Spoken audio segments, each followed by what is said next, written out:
Hey guys, welcome back to another episode of MJ Live. Today is a special because usually we come on Wednesday, but today, this great Sunday, we have my good friend from named Maurice. What up, people? It's me. You can call me Alexis, actually. Alexis. That's the name that I go by on here. But you know me in real life. Alexis. In real life, you can call me that other name. Who is that? That's who you know in real life. We don't know that. You don't Alexis. You don't know Alexis. You know Mo. Okay. But you about to get to know Alexis. Alexa, play Don't With Me. So how are you doing today? I'm good. It's been a long day, but I'm great. I'm fantastic. It's been a long weekend. A long weekend, a long week. We about to talk about some things that's been going on for the past, 8-10 days, whatever it is. So there's a lot going on. Right. So I know on your show, the Wind Up, yes. When did that come? Wednesdays as well, right? Actually, sometimes, but we kind of on hiatus right now. But me and my former co-host, Trey Hollywood, shout out to Trey Hollywood, Houston, Texas. We're doing this little live session every Wednesday or whatever. We'll officially launch back again in January for a new season. But we're just doing this little live thing or whatever, which was a lot of fun. I don't know if you saw it, but I saw clips of it. Make sure you go watch it. You can follow me on Instagram _Alexis Maurice. That's where you can find, of course, our Wine Up Wednesday. Well, with your Wine Up Wednesday, I know you like wine. So, do you have wine for me? Right. Do you have wine? This is the red carpet kind of treatment that I enjoy. Ain't gotta have no glitz and glamour. We got a little Stella Rosa. Yes. Little Stella Rosa black on tonight or whatever. And thank you. So, as I say on my show, pour yourself a glass of wine. Ladies, put on some lipstick. Fellas, pull up a chair so we can discuss the latest hot topic. And tonight we're discussing what? Well, tonight, of course, the name of the show is Guilty or Not Guilty. We're going to be guilty. So we're going to be discussing the cow, rent the house, whatever. And we're going to talk about the Ahmad thing. Okay. So when Ahmad first came out, and before I was banned on YouTube, that's how I got mine. For real, that's how I got mine. Whatever. That's how I got my stardom on YouTube. Like that one video, because it was before everyone knew about it. So when it hit mainstream media, of course, everybody Googling and YouTubing. Right. So I had the video up for 2 weeks, and I got like 150 views. Overnight, it jumped to like 30,000 views. Come on, viral. Okay? Yes. So then that's when I got all my subscribers. So I was so invested in it at first, and now doing the trial, I really can care less, only because I don't like what I'm seeing. Okay. On which trial? With the Ahmad. I don't like what I'm seeing, and I don't understand how the defense that they are making, how that's even plausible. And I think it's stupid. Okay. But we'll talk about it. Let's talk about it. We'll talk about it. So, before we start talking, you guys go ahead and share the live video. comment below. Thank you Like for all that good stuff. Thank you for joining. We're gonna have the conversation. The conversation. Now, this is not the Zeus Network kind of conversation. We're going to respect each other's views. Yes. I like having respectful conversation. A little pushback. I might punch you here. You might punch me here. But just know I'm going to always punch back. Oh, that's fine. Now, you know what? I'm actually interested to see what you think about this. And I said the same thing. I said I'm very interested because when I was thinking about, okay, cool, I want to start doing specials. So I used to have a show on Sunday. Right. But now we switched to Wednesday. I say 1 to 2 Sundays a month do a special. Right. So you are actually the first live guest ever of the inaugural launch episode Sunday version of MJ Live. Of course. Hey! So yeah, you're the first live. Everyone else being virtual when I used to do guests. Yeah, so things are getting normal just a little bit. People starting to come together a little more face-to-face time and all that good stuff like that. So when we talking about let's do the Aubrey first. Okay. Let's go ahead and get that out of the way. What is your thoughts when we talking about the Aubrey situation? What do you see? The Aubrey situation, I'm hoping for a very open and closed guilty verdict in this situation. To me, it's clear. When you're dealing with the juror of our peers, sometimes things can be a little distorted, in my personal opinion. Right. I am hopeful that there will be a guilty verdict. Now, this other case that we're talking about, I'm a little nervous. I'm very, very, very nervous about that one. But this one, I think it's going to end up being guilty, in my opinion. So with like cases like the Auburn, I understand with the Constitution that we have our right to a free trial, a speedy trial. Mm-hmm. But I think stuff like this is retarded. Like, why are we wasting taxpayers' money for something like you said? I truly believe it's open and closed. Right. So through all the riots that's going on last year and everything that's coming out about Black Lives Matter and all that kind of stuff, 2 cases that I felt that was black and white. Okay. Everything else, was a little murky. Okay. But when I talk about George Floyd, because it doesn't matter what led up to it, for 8 minutes you had your knee on his neck. And the whole world saw it. In the whole world. Which is why I think that case particularly, George Floyd, was a game changer. Right. And the reason I felt it was a game changer because we were in quarantine. The whole country, not the country, the whole world we were together in our homes, mamas and daddies, sons and daughters, cousins, whatever the case, grandparents, we were all together. And we got to see something really that we've never really seen on television before. And with him crying out and, mama and the police officer looking like he had no remorse, like his soul was just snatched from his body.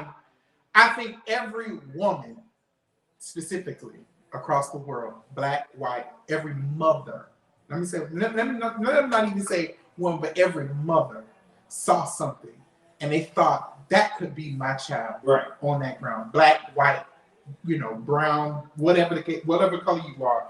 And I think that's what resonated. So it gave birth to this whole movement that you're talking about, which is, of course, Black Lives Matters and the protesting or whatever the case may be. The riots. And then I also the late night riots. But then we also had Ahmaud.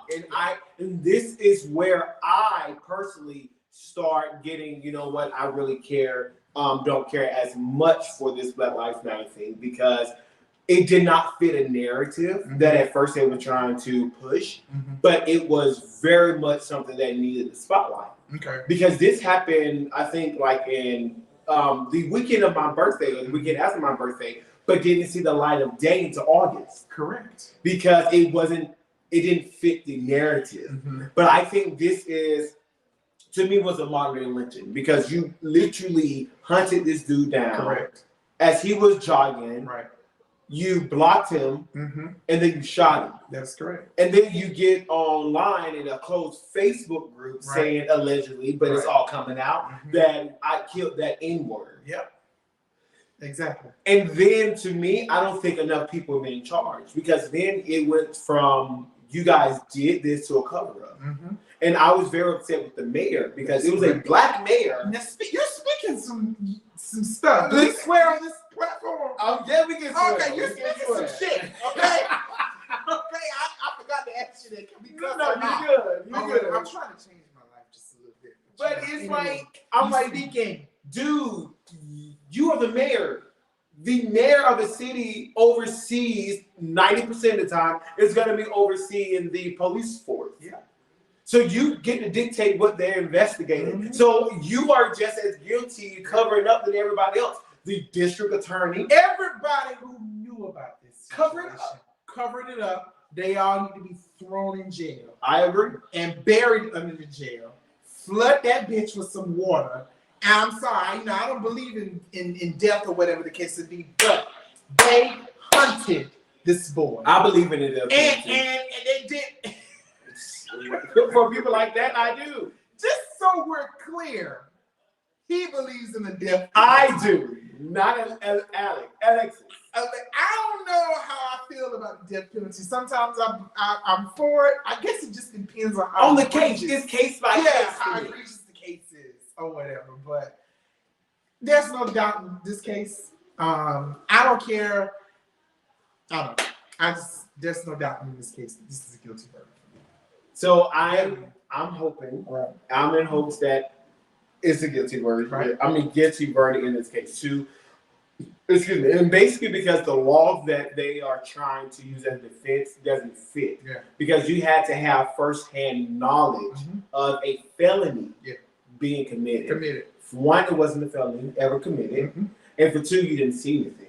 And you know what? And just to kind of talk about this for a few moments, this one's a little personal for me. And I'm going to say why it's personal.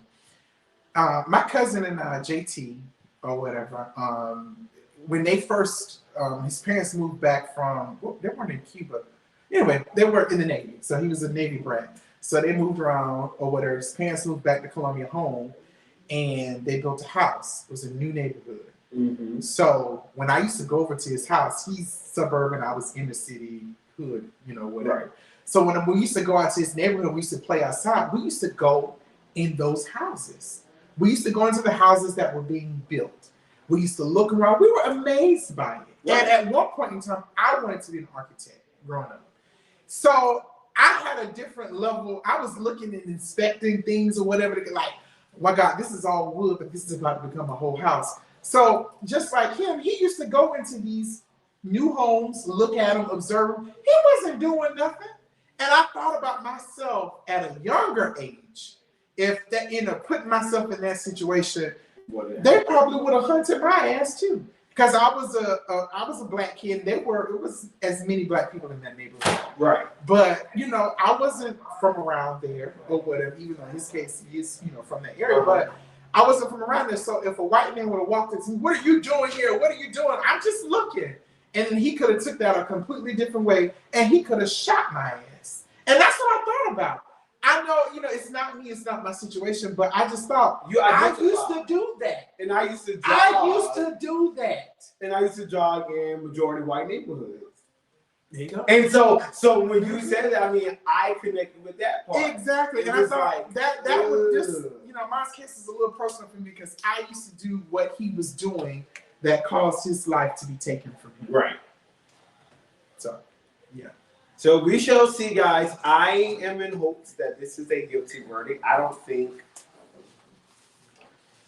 I just don't think any other way. Yeah. And I have to say, the judge in this case, I wish, these judges are polar opposites.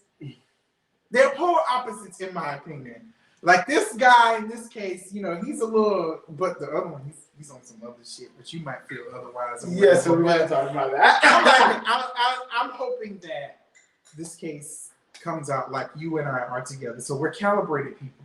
We're on the same page. We're hoping for the same verdict. We're believing that we're going to have the same verdict. We believe in. Right.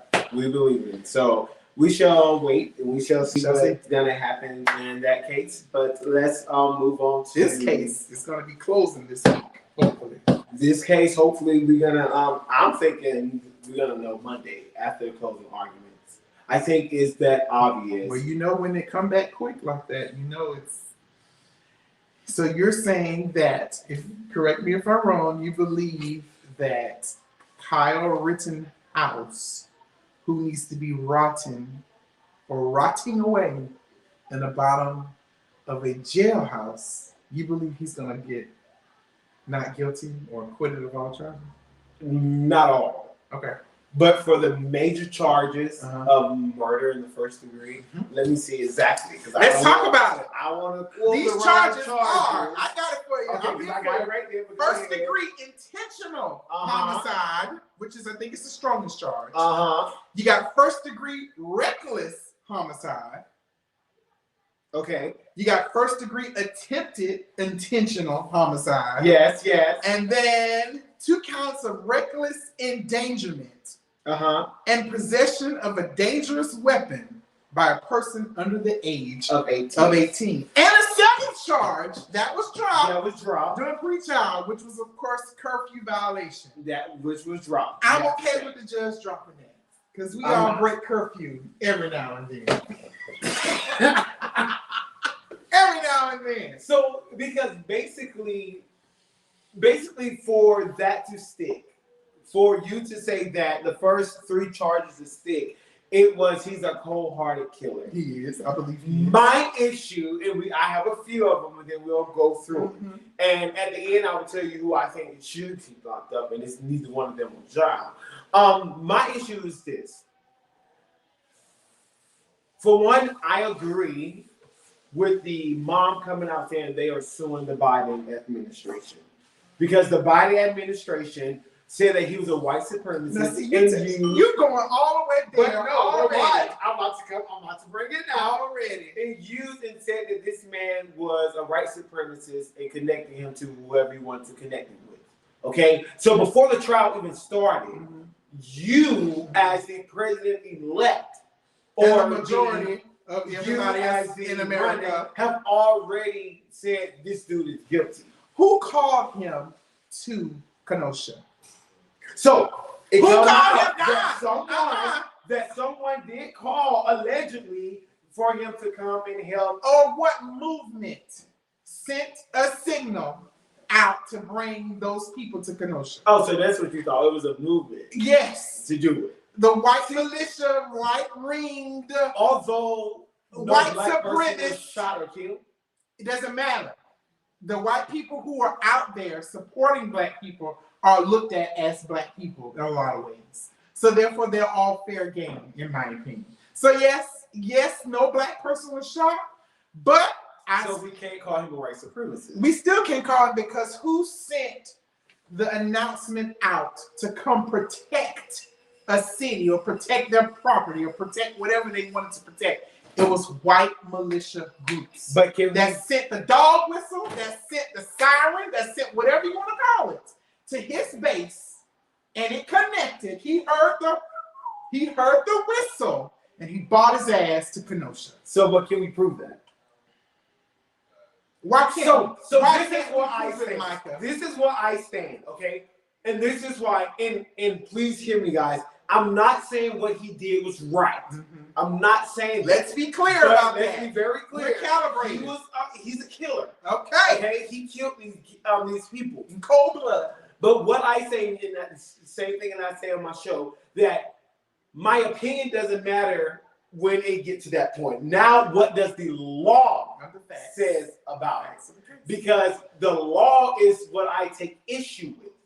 And like I tell people, you cannot keep saying, well, the law. Only one set of bodies change the law, and that's your elected official. Correct. So if you really care, you should be voting. Anyway, register to vote. Like, make sure you vote. And not register, but exercise your right to vote. Because there's a lot of people who died for that. I don't think a lot of people realize that or whatever. But anywho, I agree. So this is why I think he's going to be found not guilty, and then we can go through the books of the case, and I can give you my argument. Okay. Because the self-defense is a legit defense for him, according to the evidence that even the prosecution have laid out. you brought the guy that was actually shot by him and survived to court. Number 3. And he actually said that Herb was after him, and he felt that Herb was going to harm. All right. So stop. Kyle. All right. So let's stop. Let's pause for a minute. Hold on to that. Let's bring the people up to speed as far as what happened. Because some people may not know. They may not know. Let's talk about this. Jacob Blake. Right. So August 25th, 2020, there was a Black Lives Matter, or there was a general protest that was taking place in Kenosha as a result of the killing of Jacob, he was shot or whatever, Jacob Blake, in the same area, correct? Yeah, he's in the same area. So it was a black man was shot 7 times in the back and side by a police officer who said he was trying, of course, to detain him. As a result, now keep in mind, this is coming on the heels of George Floyd, which had just happened not too long before that. People were still mad. They were still angry. They were out in the streets or whatever. Here's another black man that was murdered by the hands, not in this case the police, but with Jacob Blake, of course, the police. He wasn't murdered. All right, so protests are happening in Kenosha. Kyle Rittenhouse. Riots as well. Protests. And peaceful riots. Protests. At night it was riots. Okay. Building was were burning. taking place.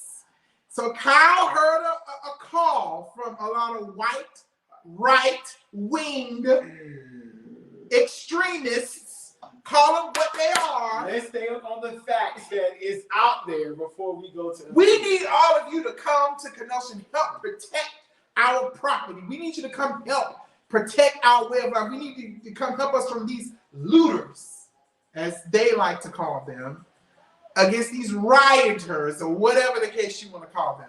So Kyle came, he left his state of Illinois, drove across the state line. I don't care if it's 10, 20, yes, hold on. I don't care. Wait now. Let's pause right there. Different jurisdictions. I agree. State, different laws. But his dad lived there. He's there all the time. He had a job over there. Doesn't It's matter. 21 miles. It's like you going from here to Six Flags. Okay. It's like you going from Don't Marietta to the airport. It's a different 21 state. miles. I went to school on the state of North Okay. and South Carolina. There's different laws that I needed to be versed with in each of those particular states. Anyway, he drove. He went to go. He was a part of a militia, in my opinion. Okay, in your opinion. Okay, that they wanted to come and protect. No one asked them to do this except their peers or whatever. So fast forward, he gets into. Or maybe the people who buildings were being burnt down by the rioters. So here's my problem with that. Y'all always talking about these rioters and all kinds of stuff like that. I believe in tearing all this shit up. If they don't want to hear us, if they don't want to follow the proper laws, the process and procedures, burn all this shit up, tear it down. That's why you have insurance, Micah. Oh I'm so my sick of people God. always talking about, oh my God, this. So- you got insurance. so You're going to get a what- check for it. So stop all of that complaining and crying and all this stuff like that. So it's Oh, okay to destroy someone's livelihood because they supposed to have insurance. They should be operating up under properly with insurance. So yes, they got insurance. So this is my issue, and I do not support riders. But let me I'm okay give with you tearing let this me shit up give if you necessary. some pointers. Mhm. If you're going to riot because of a Black Lives Matter, why the hell are you destroying your own property. own property? If that's the issue, Right. then go out to the suburban area Right. where the right wing or the politician are and fuck that shit up. But Yes. you're not. True. But you're not. Because you understand, yeah, we may be protesting against the cops, Right. but if we touch them, they are going to turn on us. Mhm. So I don't understand why, even here in Atlanta, you burn down the Wendy's, there's no more else for them people to eat. Well, guess what? There's a McDonald's, there's a Burger King. But not here. Oh. That was a food desert. Whatever. I don't care. Okay? I don't care what you're saying when it comes to this. Burn all the shit. Because you have a car. What about because Keisha Bottom, and that's why she's not gonna, she didn't run because she wasn't gonna get It's elected another after conversation. But that's why she shut down the transportation, the bus system. Mhm. So now grandma, who needs to go to dialysis, cannot get on public transportation because you decided to burn something down because something that somebody else did. So that's my thing. If you're going to riot, which I do not, agree with, then go ride out there. I agree. In that case, I do think we have to be a little bit more strategic as far as what shit we decide to blow up and tell. Yeah, burn out CNN. That was fine. But they need to burn out. I need for you to stop. But no, and a lot of times, when these things happen in the places that they are, they're usually assembling in the area where it takes place, which is in our neighborhoods, unfortunately. Agreed. So therefore, a lot of times when you're angry, there's rage or whatever the case may be, you don't think about that. But moving along. So he got into an altercation with victim number 1 or whatever. There's some if or what happened between them as far as there's some doubt, some speculation as far as who did what, who was the aggressor, who provoked the encounter or whatever the case may be. We're just talking about what happened right now. Okay. It's that. I'm gonna tell you what whatever. He shot victim number 1, and yes, we're calling them victims, regardless of what the judge says or whatever. He ran. The crowd followed him, pursued him, tried to get the gun from him, etc. He fell, and then shot victim number 2, who died from the injuries, as well as injured person number 3. Let me see if I can pull the video, but keep going. Okay, person number 3. So fast forward, the big issue is this young man was able to kill 2 people, injure 1, and basically walked away. And he got away with it. And the way... Well, we don't know yet. I believe he did. And he is. He's going to get We're going to find out. Unfortunately, I believe... Now, as far as lesser charges, you're absolutely right. There could be some lesser charges from that particular perspective. And I think that was, talking about that point, that was the smartest thing that the prosecution can do. Yeah. Because at the end of the day... That's also a sign of weakness. That it is. Your case is not strong. Yeah. And that's what I want to hit on, is that... Yeah.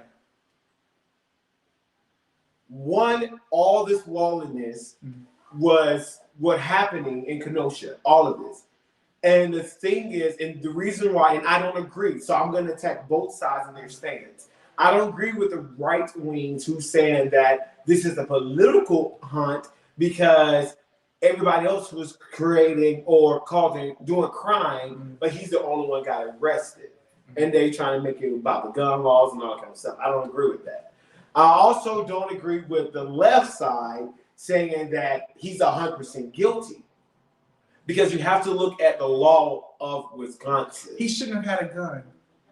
Agreed. He should not have He's had getting a gun. charged by that. Further, he should not have had a effing AF-15-17 assault-like rifle anyway. And none of them should have been out on the streets either.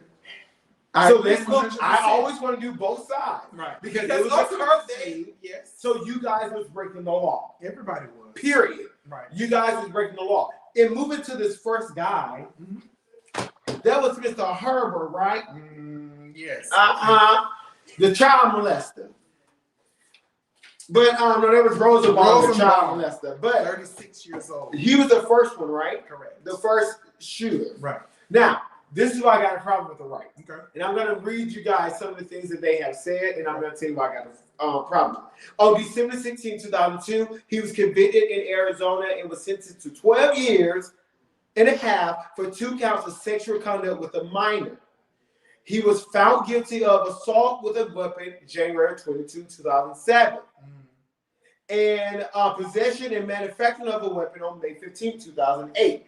Tampering with the security system, safety development on April 2009, and so on and so on and so on.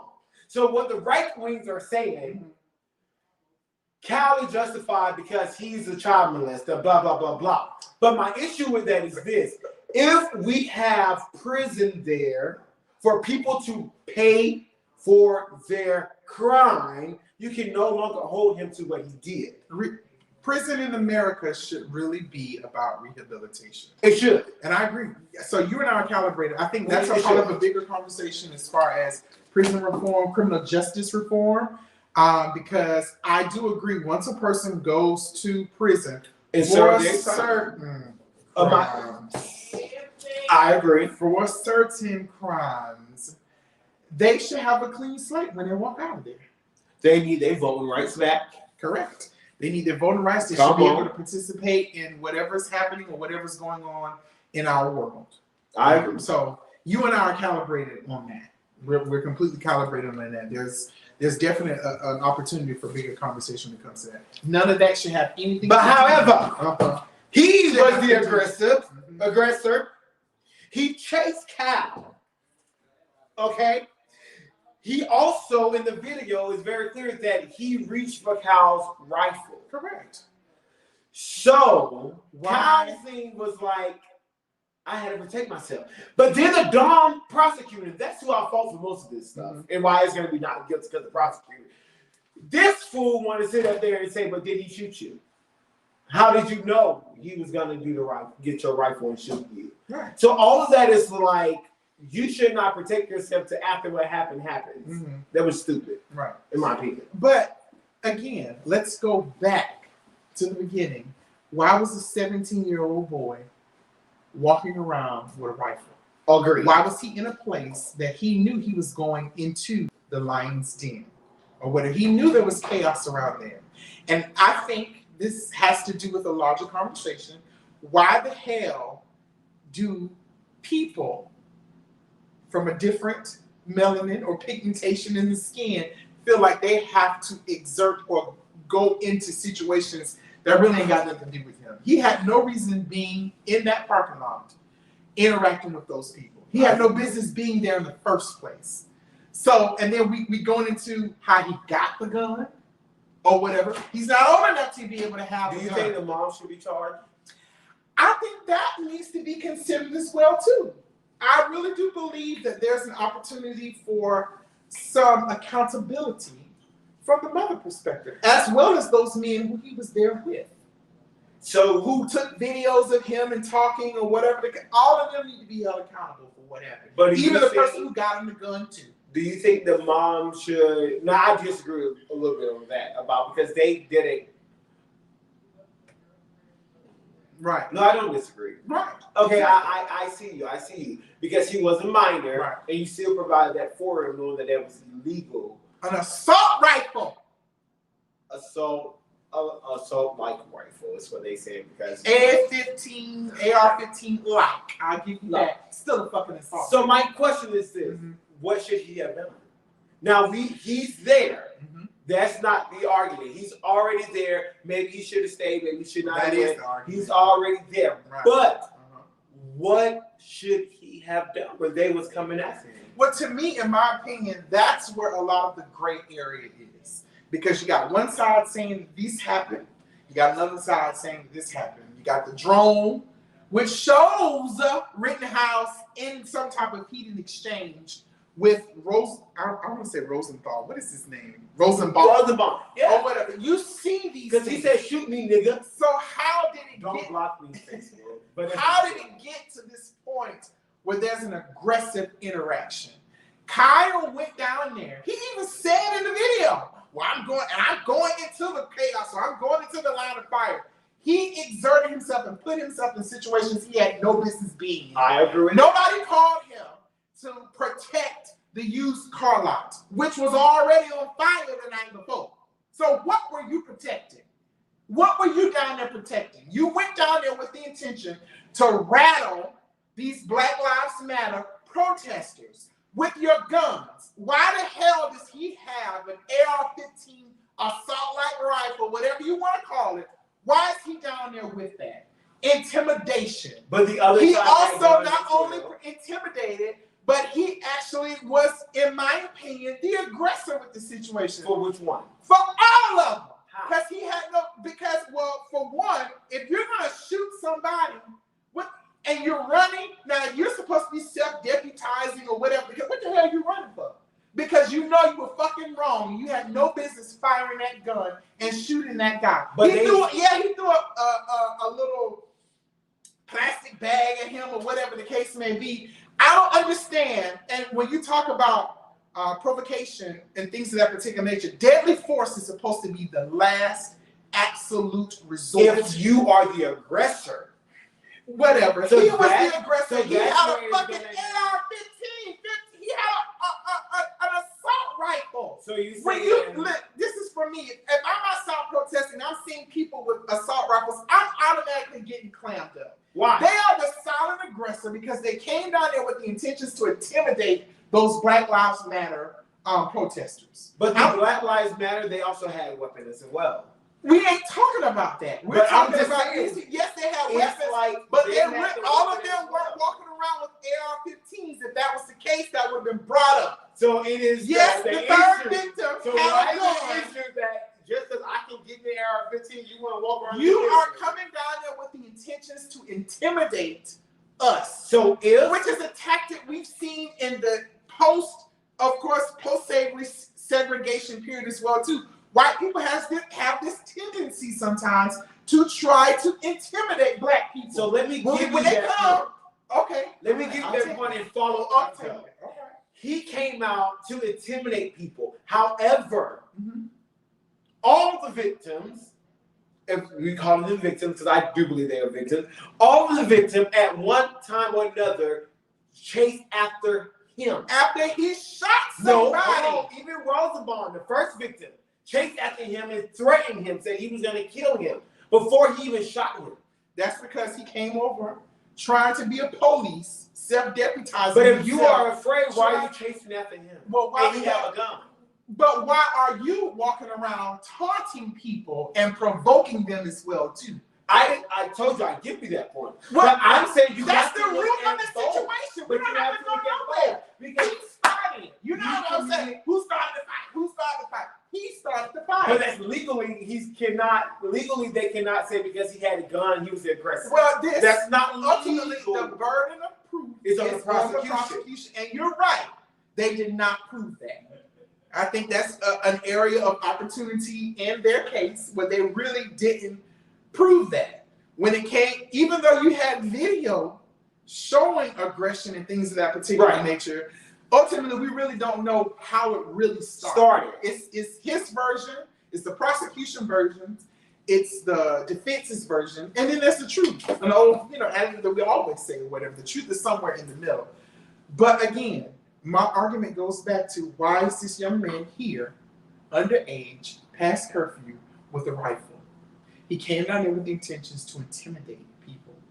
And, unfortunately with Rosenbaum, you got a group of people who aren't going to be 100% intimidated by what you're giving, and we're going to call you your bullshit.